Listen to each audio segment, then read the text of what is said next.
알아보겠습니다. 대내외적인 변수들 또 자세하게 짚어봐야 할 시간인데요. 오늘 이 시간은 신한금융투자마포지점의 양선웅 부장 나오셨습니다. 안녕하세요. 안녕하세요. 네, 오랜만에 뵙겠는데요. 예. 여러 가지 이슈들 또 준비를 하셨겠죠. 화면으로 첫 번째 키워드부터 알아보겠습니다. 첫 번째는 안도 랠리입니다. 미국의 재정절벽 협상이 타결 이후에 급등한 증시 약간은 지금 좀 눈치 보기를 하면서 쉬어가고 있는 상황인데요. 그래도 안도 랠리는 가능할 것이다라고 보시는 거죠? 예, 단기전에 급등했으니까요. 일정 수준 이격 조정이라든지 쉬어가는 모습 보이겠지만 결국에는 이제 안도 랠리 이어갈 가능성이 커 보인다고 네. 여겨집니다. 사실 지난해 4분기부터 시장을 짓눌러 왔던 미국의 소위 말하는 재정절벽이라는 게 연말 연초를 거치면서 극적으로 타결됐습니다. 재정 절벽이라는 용어가 나왔을 때부터 계속해서 말씀드렸다시피 결국에는 정치적으로 해결될 내용이고 구체적인 일정까지 나와 있는 악재가 악재로서 작용한 적이 없다는 측면에서 본다면 보수적인 대응보다는 이로 인한 이슈로 인해서 변동성이 생길 때마다 오히려 이제 매수 관점으로 대응하라고 말씀드렸었는데요. 어쨌든 일단 첫 단추는 잘 채워진 것 같습니다. 하지만 이제 이번 협상 타결이 이제 중산층에 대한 감세 연장이라든지 부자들에 대한 증세 부분에 초점이 맞춰지다 보니 정부 지출 축소라든지 부채 한도 상향과 같은 내용은 2개월 뒤에 다시 협상에 나서게 되는데요. 이러한 이제 2개월 뒤를 두고서 지금도 벌써부터 걱정하면서 공화당의 반격이 지금부터다. 네. 이런 식으로 이제 걱정하는 건 좀 아닌 것 같고요. 물론 이번 그 공화당의 완패로 인해서 다음번 회담에서는 공화당 측이 각오를 좀 단단히 하고 나올 가능성이 커 보이는 것은 분명한 상황인 만큼 조금 경계는 해야 될 필요는 있어 보이지만 근본적으로 이제 오바마가 취하고 있는 그 전략이 물론 영어로 말하겠지만 여러분 공화당이 소수의 부자들을 위해서 중산층이나 서민들인 여러분들의 코 묻은 돈을 빼앗으려고 합니다. 이런 식으로 이제 그 여론몰이를 통한 그 고대 전략을 취하고 있는 상황이거든요. 예. 그래서 사실 승산이 높을 수밖에 없어 보입니다. 당연히 부자보다는 중산층이나 서민들의 수가 압도적으로 많기 때문인 건데요.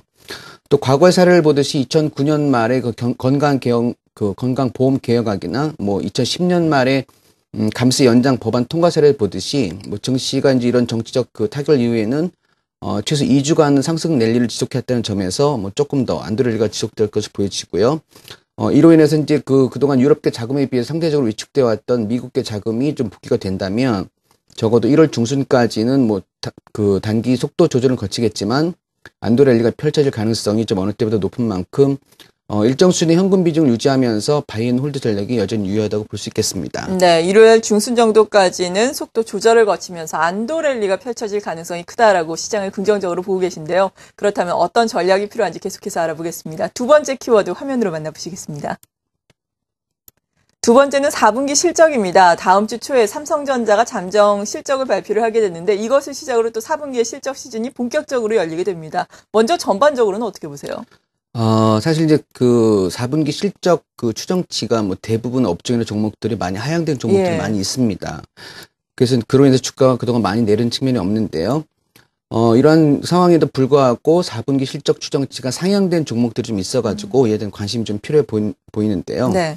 FN가이드에 따르면 이제 최근 3개월간 4분기 영업이익 추정치가 상향된 종목들을 살펴보면 LG 디스플레이가 이제 4분기 영업 추정치가 3,150억에서 4,200억 수준으로 약 35% 상향되면서 1위를 차지한 걸 비롯해서 삼성전기가 17%로 3위, 삼성전자가 14% 상향 조정되면서 5위를 차지하는 등 IT 대표주들이 많이 포진해 있는 걸 볼 수 있을 텐데요.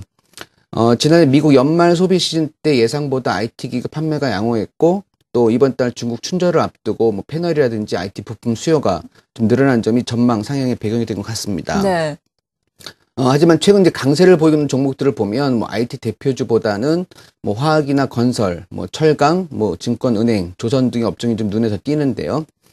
역시 이제 주가라는 것은 이제 지난 실적에 대한 평가도 중요하지만 앞으로의 전망도 중요하다는 점에서 지난 4분기 또는 그 이번 1분기가 실적의 그 바닥으로 여겨지는 화학이나 철강, 건설, 증권, 은행, 조선 등의 종목군들도 IT 대표주와 더불어서 좀 관심 있게 골고루 눈여겨봐야 되지 않나 싶습니다. 네, 이러한 종목군들 잘 지켜보겠습니다. 저희가 또 관심 종목으로 제시를 해드릴 테니까요. 잠시 후에 코너도 기대를 해주시기 바랍니다. 마지막 키워드 화면으로 만나봅니다.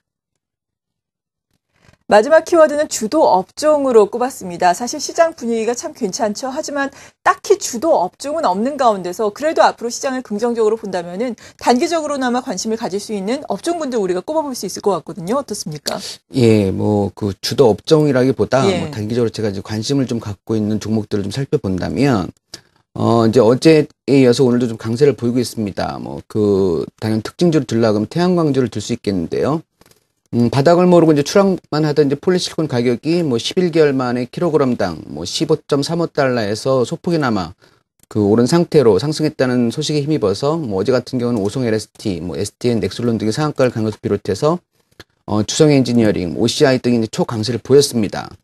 여기에다가 이제 투자의 규제 뭐 워런 버핏이 그 소유한 미드 아메리칸 에너지가 뭐 썬파워의 태양광 발전소 뭐 2개 프로젝트를 약 2조 6천억 원에 인수한다는 소식까지 더해지면 상승폭을 키웠는데요. 네.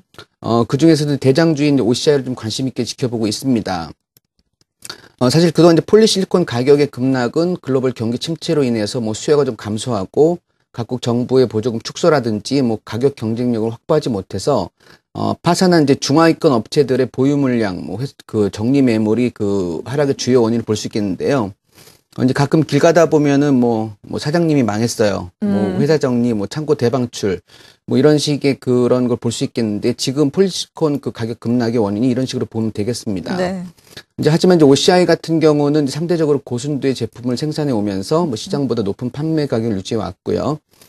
보통 덤핑 업체들의 재고 수준이 1에서 2분기인 점을 감안한다면 금년 1분기 중에는 이제 물량이 소진된다고 보고 향후 폴리실리콘 가격의 안정과 더불어서 OCI의 가동률이 상승률이 기대된다는 측면에서 본다면 당분 관심을 가지고 지켜봐야 할 것으로 보입니다. 또 다음으로 이제 증권주를 좀 관심적으로 좀 보고 있는데요. 네. 연초에 이제 상승 기대가 좀 거침이 없어 보입니다. 오늘은 이제 소폭 이격 조정의 흐름을 보이고 있는데요. 특히 증권주 같은 경우는 재정 절벽 우려 완화로 인해서 뭐 위험 자산에 대한 거래가 뭐 증가하는 시점이어서 이러한 매크로 변수에 이제 어느 그 종목보다 민감하게 반응하는 대표적인 고베타 종목인 경우인데요. 최근에 상승세에도 불구하고 단기 이격 조정을 거친 후에 조금 더 갈 수 있어 보이는 이유를 들자면은요. 대외적으로는 아시다시피 경기 지표의 우호적인 흐름과 더불어서 뭐 위험 선호 심리가 확산되고 있다는 점이고요. 또 저금리 시대와 이제 최근 종합과세 그 기준 한도 하향으로 인해서 뭐 매매 차익에 대해서 여전히 비과세인 주식이나 뭐 월지급형 ELS 등으로 좀 관심이 좀 몰리고 있는 점이 들 수 있겠고, 마지막으로는 대선 이후에 그 금융정책과 관련해서 박근혜 당선자의 뭐 종합주가지 3,000시대 발언과 더불어서 자본시장 통합본과 관련된 뭐 긍정적인 뉴스 흐름을 좀 지켜볼 수 있겠습니다. 네. 마지막으로 이제 한 가지 덧붙인다면 제 경험인데요. 증권회사 입장에서 이제 어느 때가 증권주의 고점이고 저점인지 생각해 보면은요. 예. 뭐 갑자기 이제 전 직원 컴퓨터를 최신형으로 바꿔준다든지, 뭐 예. 아니면 객장의 의자를 고급형으로 바꿔준다든지, 뭐 이런 경우가 보면 고점이었고요. 네. 뭐 최근처럼 뭐 구조조정 이야기가 나온다든지, 뭐 비용 절감 캠페인을 한다든지, 예전에는 이제 회식할 때마다 소고기로 했는데 네. 지금 삼겹살로 하고 있거든요. 정말 체감적으로 그런가요? 그렇습니다. 예, 그래서 이렇게 그 구조조정이라든지 그 비용 절감을 하고 있는 측면에서 본다면 수익성이 좀 어느 정도 개선되는 상황이 아닌가 생각합니다. 최근 이제 단기 급등을 따른 이제 그 차익 물량이 나올 수 있는 만큼 뭐 이격 조정 흐름을 좀 거친 뒤에 매수 관점에서 접근해 보시는 전략을 추천을 드리고요. 마지막으로 이제 올해는 이제 부디 그 사실 우리랑 별 관련도 없는 예. 그 나라의 해외 변수보다는 뭐 국내 증시에 좀 그 집중해서 종목이나 업종에 대한 이야기를 좀 편안하게 나눌 수 있는 새해가 됐으면 합니다. 네, 정말 그랬으면 하는 바람 저도 가지고 있습니다. 이렇게 전반적인 상황을 바탕으로 투자 전략 세워봤는데요. 일단 단기적으로는 태양광주 그리고 증권주를 관심 가져보자라고 제시를 해주셨습니다. 보다 자세한 종목별 전략은 잠시 후에 세워보도록 하겠습니다. 신한금융투자 마포지점의 양선홍 부장이었습니다. 고맙습니다. 감사합니다.